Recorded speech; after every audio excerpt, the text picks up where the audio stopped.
with me, Amy, Russell, Fern. Our lovely guest today is Deena Rae. So you guys, this weekend, okay, one, I didn't get attacked by my cat, which made it fabulous. Okay, woohoo! My dog did not get the wall of shame at training, which was an extra bonus. Okay, but it was Mother's Day weekend, and my kids gave me this sign, and it says, you know, I'm the piece that holds the family together because I love doing puzzles. Me and Josh have always loved doing puzzles, and it was puzzle pieces. And so it was me in the middle with Josh and then my kids around it, which was the greatest thing. But the highlight of my Mother's Day, I know I'm going to get all sappy. I'm sorry. But I have sung You Are My Sunshine to Meadow since the day she was born. My mom used to sing it to my oldest sister, Ashley. And now Ashley hates that song. But it just, Meadow was fussing one day when she was a baby. And so I sang it to her and it calmed her down. And so last night, she like was crying. She asked me to come into the room and she was like, Mommy, can you sing the happy song? Well, it took me a minute because I'm like, the happy song, like, I don't know. You're so happy and you know it. I don't know. Okay. It took me a minute. And then I started singing You Are My Sunshine, and she just was like lit up. Like, I don't even know. It was just like smile ear to ear. And she was just like, yeah, the happy song. And she loved it. And so me being who I am, I don't cry very often, but I did tear up because that just was like a whole thing, because she all day was just like, I love Daddy, I want to be with Daddy. And then at the end of the day, she was just, sing me the happy song, Mommy. So it was just the highlight. It just summed up my Mother's Day and my entire weekend. So that's probably a mother's thing, because like my mom used to sing me that song, and every once in a while she'll still do it. She'll still do it. I love it. I regress to being 5 years old every time. When my wife would start to sing, my kids would say, "No, Mommy." She doesn't hit enough. I feel for Melinda. I do. Poor Melinda. No, Mommy, don't sing. I'm sorry. Yeah, when I would sing, my daughter would like put her hand over my mouth. No, Mommy. Well, see, mine love it. They like light up. We do like Wheels on the Bus. But okay, so here's this thing, and I know Russell's gonna say, yeah, this is getting way too sugary. Russell, hush. Anyways, okay, you're gonna love this one. It's like a jab towards Josh. We're gonna be talking sugar in a minute. Oh my gosh. Okay, let me hurry up with this because I gotta get the sugar. So on the Wheels of the Bus song, instead of saying all the people go up and down, I always say all the daddies on the bus do nothing at all. I always sing that. And my girls, that's so good. So my girls started getting in on it, and so they just look at their daddy and like sing it, but it's just a jab towards Josh, and he just laughs. I love it. Now that is good. Man, I'm so mean to him. Good morning, Leroy. Good morning. What is it? The ants go marching was our Leroy's posting is improved. He's allowing sharing now. Good job. Ooh, go Leroy. He's learning from listening to Author Talk. Yes, he is. So, okay, let's get to the sugar weekend. I want to hear this, Fern. Y'all are so terrible. My comment is because our guest is going to be hosting a I was all like ready for just like, I thought you had your own sugar for the weekend. I know. I do have some sugar, but I'm not going to be sharing. I appreciate that. I will say that we did go see Northman this weekend, the Viking movie that came out. Yeah, and I have to say that it was not what I expected at all. But it was not bad. It was really actually quite good. There's a couple of little plot issues that they really should have addressed. But other than that, it was actually nice. I enjoyed it. Okay. Overall, it was good. Russell, what about you? Well, we booked a summer's worth of in the Blue Ridge and mountains, the Carolina mountains. So I can hike the Appalachian Trail this year. Oh my gosh, I'm jealous. So that weekend we started booking. Though I'm freaking out a little bit because my readers had suggested that I read this book about this guy's adventure on the Appalachian Trail. Yeah. And the whole second chapter is about nothing but bears. So it kind of freaked me out a little bit. I've been chased by grizzlies, so I didn't think black bears were any big deal. But now I do, so I'm freaking out a little bit. Well, hey, Deena, why are you shaking your head? No, you know, you're lucky if I can walk into the kitchen. I don't do any walking. I just don't. I get it. Russell, you need to watch out for wild dogs too. That's what Josh encountered in his brief stint with it when he did it. I think he started in Tennessee or something like that. I don't remember where, but yeah, he had like wild dogs and stuff I'm like going that. to carry bear spray. You should. So if I come across an aggressive dog, they'll get it. Yeah. Yes. You should do it. Hey, good morning, Robert. Hey, Robert. I'm headed to Nashville too this summer to visit with Robert. We actually independently. We've tried spicy hot chicken, Nashville hot chicken. Neither one of us liked it.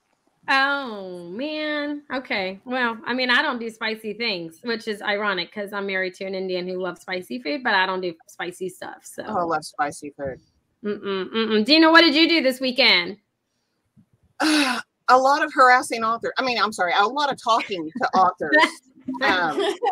No, having been in charge of conferences, no, I understand. Harassing is the right word. Plus, Fern is a typical harasser of authors herself.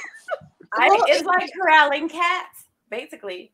It is like juggling cats. I'm just trying to get all the information that I need from the authors and I'm still trying to bring on more authors because I want it to be like huge.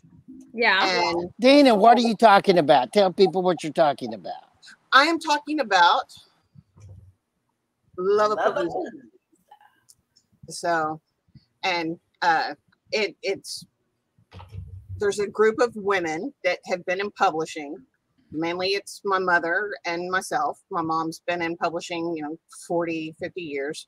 And we wanted to do something so that authors could reach new readers and readers could find new authors. And because of some health issues that I had, I don't want to be around people. Well, I mean, that's a daily thing. I feel like for all of us, because it's too people-y out in the world. For all of us, maybe not Russell, yeah, but Amy doesn't need any health issues not to be around people. and all the cooties, right? There's lots of cooties.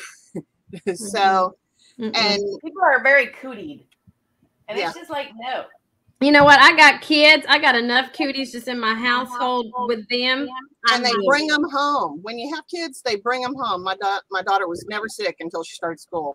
And then she was sick all the damn time.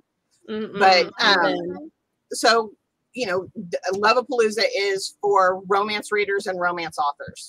So we're trying to bring them all in. We did get Rachel Van Dyken as one of our headliners. We're working on getting some other big names in there.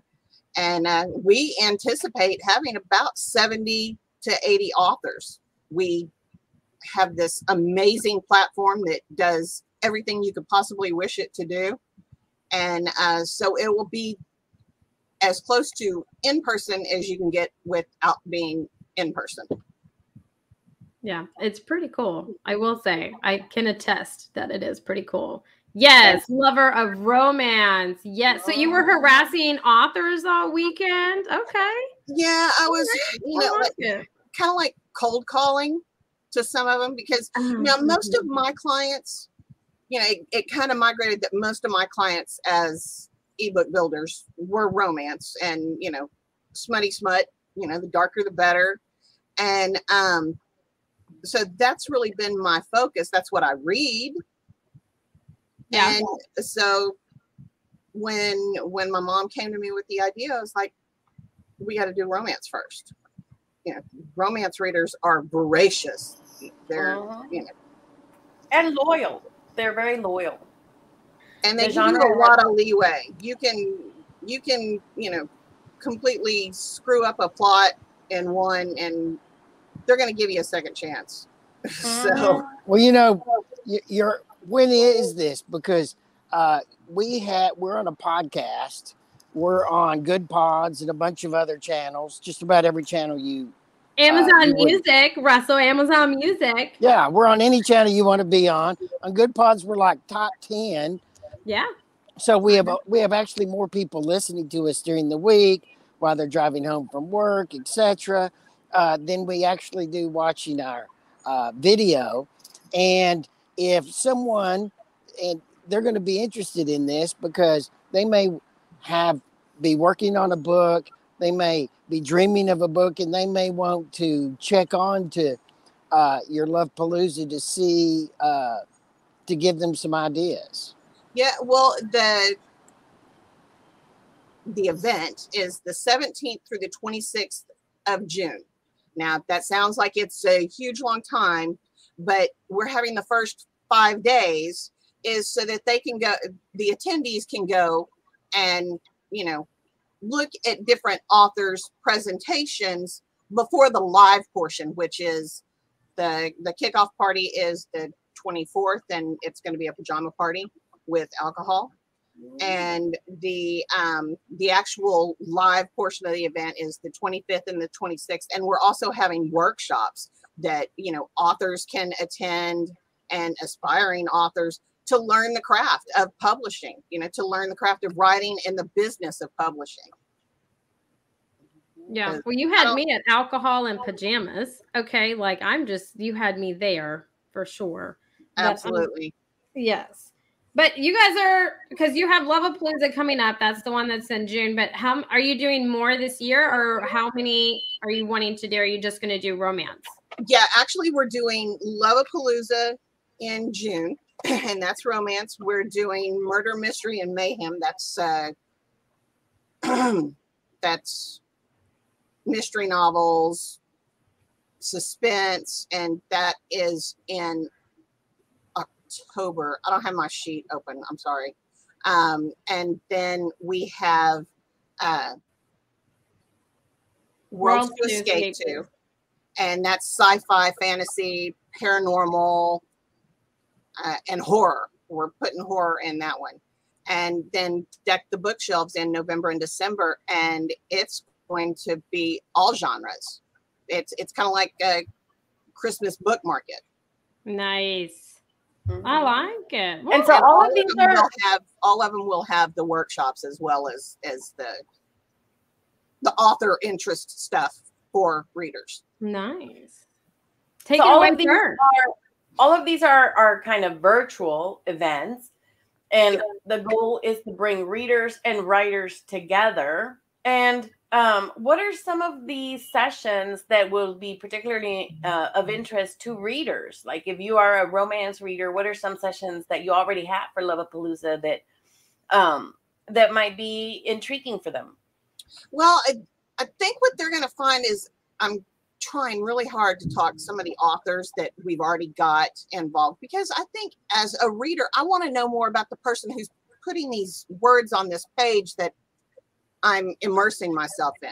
So I want to get a couple of the authors, and I'm begging them and I'm harassing them, and, you know, then I'm like, you know, offering them a pony to do like a time lapse of a day in the life, show what it's really like. It's not sitting, you know, in Starbucks and writing. You don't always get that luxury. You know, you're like writing, and then you get up and you run and you chase your 2-year-old through the living room that has taken off their clothes, you know, and then come back and you try to write some more.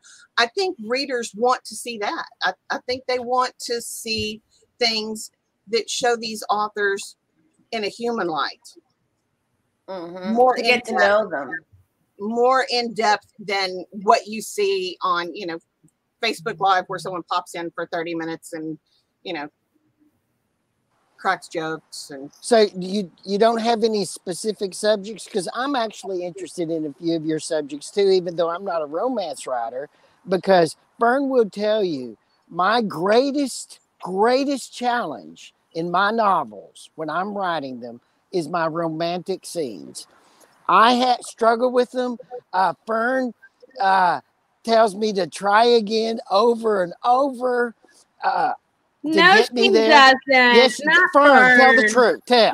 Isn't that right? It's true. He does need work on his He usually says that you usually say that she yells at you and you don't talk to her for a little bit. This is just a lot nicer, because she like pats me on the head. It's pathetic so sweet. how much work I have to do. And so I was wondering, are you going to have some classes about the art of romance writing? Okay, we're for the workshops, which isn't really it's interesting to authors, aspiring authors, not necessarily readers, but the workshops are the ones that we do have them planned out. We've got one on writing dialogue. We're doing a couple on marketing. I had someone pitch me an idea about the from stay-at-home mom to seven-figure author. I'll be watching that one. I guarantee you. And because it is romance, I've had some people pitch that they want to write about the BDSM portion. How to write it believably instead of talking about something you as a stay-at-home mom in Ohio don't really might not know about. Yeah. So a better representation of the community, basically, because sometimes those do not represent the community that actually engages in BDSM. Yeah. And if that's what you want to write, then that would be a good workshop to attend. And the workshops, it's an hour-long workshop, and then like an hour-long continuation of the workshop with question and answers where there's audience participation, where you can ask, all right, how do I write about, what it feels like to stab someone or something? It just depends on which the genre is. So, and I think there's a lot of them. We'll have the exact lineup of the workshops probably next week. Rita is taking care of all of that. She's handling the workshops, and I'm handling the author wrangling. Nice. So I'm really looking forward to it. I'm crazy excited. Crazy. Who is Rita? Rita Mills. You met Rita Mills? Rita's been on the show. Yeah, Rita's her mama. Rita's your mama? Yeah. Wow, you come from a good line of smart women and in the business. Thank you. So yeah, we do butt heads. I come from a long line of strong, headstrong women. So yeah, she's great. She knows everything there is to know, and what she didn't know, she didn't want to hear about it. No. So this is really exciting because, for a long time, RT had their romance conventions that were super, super fun and amazing. And, Catherine Falk and them were all into it. And so when that closed, a lot of romance lovers have been without a good convention to connect them to their favorite romance authors. So this is really a great opportunity to reconnect with the romance readership. Yeah, it is. And then because I went to Catherine's events, and then went down to her house at their kickoff party the night before the one that they had in League City, Clear Lake, Nassau, around by Kemah. And she was so integral to the romance market. So her events had so much information. She had the workshops. She had the stuff for the author business side of it, which I always thought was so helpful. And there's Tiffany Fox. She ran mashups. She did 9 mashups that were pretty much all genres. And she did, the added value of having the workshops along with being able to meet your favorite author. And that's what we wanted to do with Masterclass Summits, was have something that was valuable for readers and authors alike. So are you going to have any sessions on the importance of having romance in sci-fi fantasy? Because that's what I write. And I always feel like there's not enough romance in that genre. We can always have some more. I think there's always crossover. And it's how do you market it? How do you market the romance sci-fi? Because you've got paranormal, which isn't your like space sci-fi. So and more like shifter romance and stuff. I would read smut sci-fi. Absolutely. Absolutely would. If I knew it was there. You know, a million years ago. Because also I have a feeling like we sort of tend to, like you said, how do you classify it and how do you market it?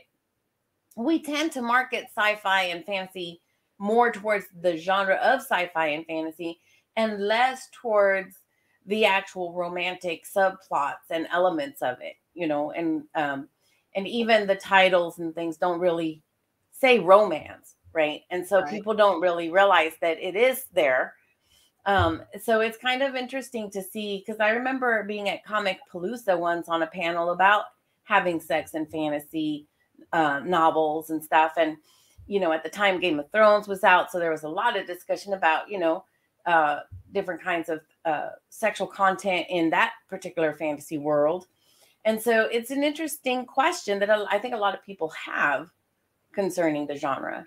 Well, I think a lot of things can be, well, a lot of genres can have romantic aspects because in every part of life, there's love, sex, relationships of some sort. So it could be in every life. Now, how you market that aspect, you know, a million years ago, Joanna Lindsay wrote a trilogy of like sci-fi based romance, you know, in the future and traveling through space with, you know, Mr. Hot Hunky Dude and Heaving Bodice, you know, so you know, it's how you get it out there, and that's earlier in the science fiction genre in the 50s and 60s, there was a lot more sex and innuendo, I think, than in the later or the more modern science fiction. You know, Fern, you have even in Star Trek, in the original season, is G-rated as that was. Captain Kirk there was always insinuation that Captain Kirk was having sex with so many women, and they talk about it during the whole series, and not just human women, right? Yeah, cross species. In fact, that's what it was about. The Don Juan of space, right? No, but you know what I was thinking about? The Princess Bride, because really, I mean, the Princess Bride is essentially a romance, and it's a fantasy, you know, a romance, and it's really well written. It's a classic, and yet, really, you don't talk about it as a romance, right? Like when people talk about the Princess Bride, they don't focus on the fact that actually it's a romance. It's about, you know, Wesley and Buttercup, right? And how they got together. And so, and they have a happily ever after, right? Which is very much the romance genre. So which is romance, right? Yeah, it's interesting. Well, it's a romance. Because it's so there's so many brilliant lines within The Princess Bride that it just consumes. It consumes. It's so much a part of pop culture. Oh, it is. I mean, I always thought it was a rom-com. You know about it. I don't know. I always considered it a rom-com. Exactly. Yeah. But it's interesting because, like, the conversations around it focus on the fact that it is a fantasy story, right? And it's a humor fantasy story, but it's, you know, people don't tend to want to label it or say it's a romance. And it's an interesting question about the importance of romance. And also it goes to show somehow some of the negatives of being a romance writer, right? When you call yourself a romance writer, some people will dismiss you as a writer, you know. Yeah, they will either assume you're a floozy, or they will, you know, denigrate the effort you put into it. And, you know, when, you know, the thing now is rapid release, you know, and these authors are putting out a fully edited book, knock wood, you know, in 6-8 months, you know, or 6 and 8 weeks, depending on. That's unbelievable. How much time they have. That's unbelievable. Crazy. So crazy. And, yeah, they were pushing, you know, rapid release. So you'd have these authors that were just working round the clock to get it, or, you know, going to Fiverr to find a ghostwriter, you know, anything to keep their name going. Because, you know, like I said, romance readers read so much. It's nothing to read a romance book a day. And these aren't, you know, 100-page books. These are 300-page books. Romance readers are loyal and just voracious. Yeah. I can attest to that, though. When I lived down in like the Nassau, League City, Clear Lake area years ago, my neighbor that was across the street from me, she's actually on Chandra Carter, Nicole Carter. She had to buy a new bookcase for her books, and she loves romance books. Like that's all her bookcase is. She reads them, loves them. She loves romance movies, like all of those things, but she is just and goes back. And now I had a walk-in closet, and I put floor-to-ceiling shelves in there that fit paperback, you know, mass paperback size, and it was completely full. And, you know, and it's not like I was always going out and buying a new book, because I would go back and reread them. Yeah. Well, and I think some of the conversations around romance as a genre, it also have to do with the societal push to make women's sensuality and sexuality sort of shameful. Because, like, I know that there's all these people who say, you know, oh, this is a clean romance. And I hate that word. I really do. It might be a sweet I know romance. you do. Yeah. I'm like, let's call, my proposal is let's get rid of that word. Okay. Because there's nothing dirty about sex. Okay. Lovemaking is awesome. And so if you don't want to read the more explicit lovemaking, we could call it sweet for you. Okay. But like fade to black. Fade to black. Yeah. I like fade to black. And I'm going to be honest, a lot of this stuff, if I've read it before and I'm going back and I'm like rereading it because the new book is coming out and I got to get caught up on the, you know where they're going from here. I skip over the sex scenes now. So I'm fine with the fade to black. Because also what it is really, it's more about the tension and the romantic buildup between the characters as the relationship moves forward, which is where the romance is.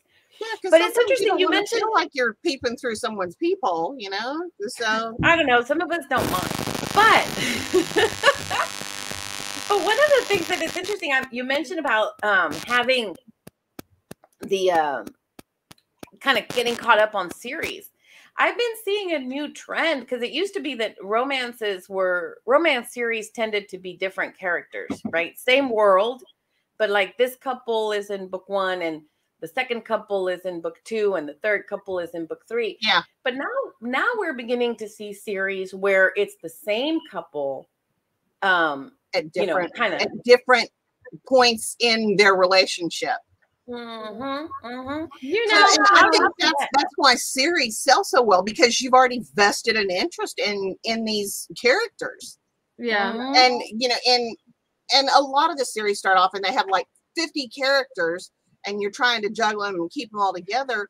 Well, then you realize as you know the series goes, you're finding out their backstory and their love story. So that's always good. But yeah, I want to know what happens after the happily ever after. Give me some names. Yeah, sometimes the happily ever after ain't so happy. Going back to your point about the clean, someone, and I told Amy this, sign me up for the Amish romance newsletter. Oh, girl. And okay, I would love to be signed up for that. That sounds interesting. I was just like, okay, I don't know how I got on this list. You know, more power to you, but you're not in my bag. So, okay. Well, so I would classify, and this is someone, I don't read a whole lot of romance books. Okay, so I'm not 100% target market. I like more horror, mystery, murder, killing people. Okay, that's my realm. I don't know why. I guess it's to get out my inner aggression. I don't know, but that's my realm. But I would say the clean or sweet romance for me would be like Hallmark movies, like the Hallmark Channel, personally. And let me just tell you, the Hallmark community, especially for Christmas sweet little romances, is like, I would say, romance readers. Okay, it's the hardest thing on my marriage during the holidays is the fight about Hallmark movies or football on at night. It's an awful thing. Well, hands down, Hallmark. Oh, see, I'm up in the air, man. It separates my wife and I. We're always together at night, except during the holidays, and it splits us. It's a terrible thing. I tried to cancel that channel, but she was faster than I was. Now, Russell, don't do that to Melinda. Don't do that to Melinda. No. Well, I'll be honest. I don't watch romantic movies. That's not what I watch. I watch true crime and documentaries. Okay, but everybody here has had to have seen The Proposal, right? Everybody? Russell, don't lie. But I will say, what James was saying is very true, because it does always, like when romance shows up in other genres, it can be, and this was one of the things we were talking about on the panel in Comic Palooza, right, about Game of Thrones, that it is a very violent thing. Sex is portrayed in a lot of violence when it comes to like sci-fi, fantasy, and even Viking stories and things like that. Historic fiction tends to have that, but that's the reality of the world. I think that it's interesting how you do tailor how you present things, based on your genre, for sure. Yeah. So Deanne, you write romance? No. Well, I wrote one.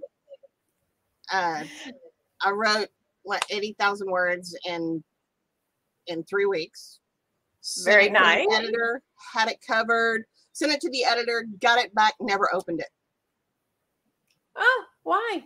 I got it out of my system, I guess. So that is so funny. So can I ask a question? Yes. What is the part of the conference? It's putting the readers and the authors together. What part of the conference is that? That's what I want to know, because number one is, good writing alone, you'd think that would put readers and writers together, but it doesn't, because readers, because there's so many authors. Right. Would you explain that? Visibility.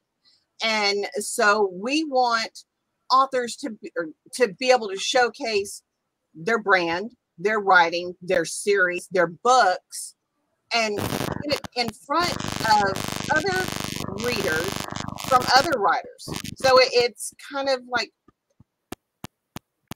helping each other out, meeting new readers, and then we're going to have like networking in it. We're going to have roundtables, which are like Zoom breakout rooms, where you can go in, and it's a more, I hate to say intimate, considering it's romance, because I don't want anyone to think that it's clothing is required for all. Yeah, of this. clothing. Waste that. Okay, on camera. Just waste that. Under your desk. Yeah, but they'll be able to meet the readers and the authors and interact with them, not only when they're on their stage, which is their live present, their live appearance, and ask questions. They can come up on the stage, if they want, or everyone's going to have a moderator that's going to, if you're asking questions, then the person that's doing the presentation doesn't have to, look at their screen and do this, instead of paying attention to the audience. The moderator can relay your questions on if you don't want to hop up on stage. And then the roundtables, of course. And then we're going to have like speed networking, which is kind of like speed dating for authors and readers. You get randomly matched with different people. It could be an author and an author meet together, or it could be a reader and an author, or it could be a reader and a professional, just to talk books for 3 to 5 minutes. Nice. So, I mean, it's like speed dating just killed me when they showed that when we were looking at platforms. That killed me. I was like, yeah, that's it. So Deena, right, the people that are listening to us on the podcast, would you tell us how would they connect with your conference so they could watch it or participate on Zoom? Well, we're not doing it on Zoom. It's through a platform called Zuddle, which it's really nice, and we spent a lot of money on it. The easiest way is to go to masterclasssummits.com. And it's got all of our events. And if you're an author, there's an author interest page for every event. So you can, find out the benefits and what's required. And then you can sign up, send me, it's basically a form. They send me a form. I go through, then we have a vote on it every Wednesday when we have our meetings, and bring them in. But I'm so excited about this, and I can never follow, because I'm like a shiny object. Ooh, look, shiny object, and then I go off on this tangent and talk about something else, because the platform and the event that we're putting together is just so different than what you expect from a virtual event. I mean, it's like if The Sims put on an event, if any, gamers, then you understand, The Sims. And that's basically what this platform is and how we're doing it. And all of the authors also can have a booth, which is just like if you were at a real event, an in-person event, and you have an author table. Well, this is like a booth, and you can give out handouts. You can, meet, you can interact via video or chat through that as well, and, get all of the information. So I think it's fabulous. I'm so excited. I mean, seriously. I'm going to have to sign up for this just because I got to see that. I got to see that gaming installed in a author conference. I've got to see that. That sounds incredible. If you go to Masterclass Summits Facebook page, there's a video that shows what it's like when you come in as an attendee. And, it's a video entryway is what it is, and interactive, lots of fun stuff, lots of gaming.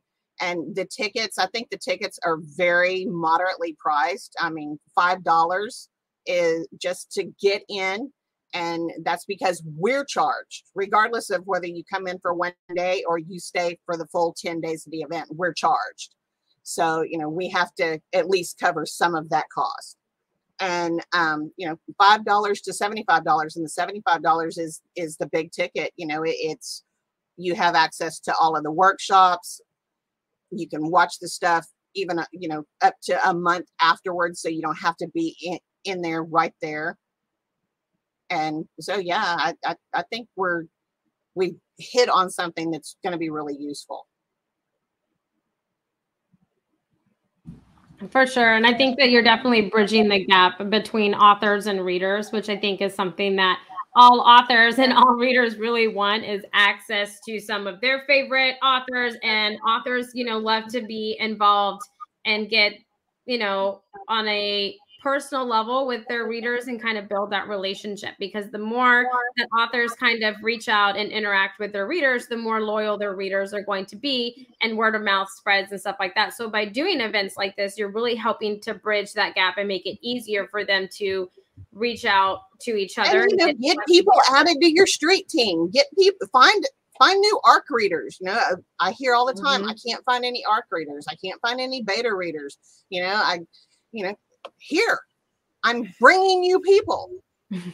Yeah. Come to me. Exactly. It's really like a one-stop destination for authors and readers, because as an author, you can go and network with other authors in that genre that may write in different, there are romance authors that may write in different genres and stuff like that, like sci-fi or horror or whatever, but you can bounce ideas off of each other. And if you're wanting to kind of branch out than just doing like steamy romance or whatever, but you're wanting to kind of build a world and do sci-fi and stuff and tie in your romance, and you have access to other authors there, which I think is brilliant, because from someone that tries to connect authors and readers and all kinds of things through the membership that I run, this is a one-stop destination that covers all of it. And the fact that I believe it is 10 days, 9 days. I think it's 10 days and it's 3 days live. The rest are videos of presentations and stuff that you can watch. It's like 2.5 days that are live. And I am amazed at the number of authors that I'm getting from like Australia and New Zealand. And I'm like, okay, I'm going to juggle you because I think they're like 18 hours ahead or 18 and a half. That gets complicated. But how exciting that you can connect internationally, you know, that you can connect to international authors. And that's another thing for readers because you might not be familiar. You don't have to fly and deal with the craziness that's going on in airports and on airplanes right now. Because I don't want to do that because I would end up getting arrested because I would punch somebody. I don't have the patience to deal with idiots. Well, yes, I think we all know exactly. I think we all need the shirt that says rock, scissors, throat punch. I think we all need that shirt, especially if we're going to fly or travel or whatever. We all just need that as a disclaimer. Okay. Like that's I've got a shirt that says I will put you in the trunk and then work for you. Oh my goodness. Well, you guys, coming up tonight on Through the Eyes of Authors, we have Mickey Mickelson of Creative Edge Publicity talking about how to be known, what publicity really is, the advantages, how you can kind of do some of it yourself. But he's really going to be talking about visibility, getting out there, doing these things from a publicist point of view. So you're not going to want to miss that. That's tonight at 7 p.m. on Through the Eyes of Authors. But Deena, thank you so much for taking time out of your Monday morning to come and talk to us and not throat punch any of us, because that I think is the bonus right there, honestly. So yeah, I'm gonna go wash off my makeup now. Hey, girl, I feel you. Mondays is the one day it's on all day for me, so I totally understand. So closing comments, questions, statements coming from Russell. Let's do you first. Okay, you sold me. Good job today, because this is a conference. There's some courses that I need to get into at your conference, and the whole concept of it being Sims or Sims at a conference on video. I've got to see it. Thank you so much, Deena. Oh, thank you. Fern, what about you? I just got to say that I love all things romance. You know, my very first and most favorite romance writer was Barbara Cartland. That was the first romance writer I read, and I read them in Spanish because my grandmother would bring them from Mexico. She'd buy them in Mexico, and she'd bring them to me from Mexico. And, I mean, they were just awesome stories, fun, and I learned a lot because actually romance writers, you know, historic romance writers and other romance writers, they have a lot of research, and it's actually really good plots. Yep. So, yeah. I mean, don't discard it just because it says romance, people. Oh, no. Well, you know, seriously. Virginia Henley was my go-to. Absolutely.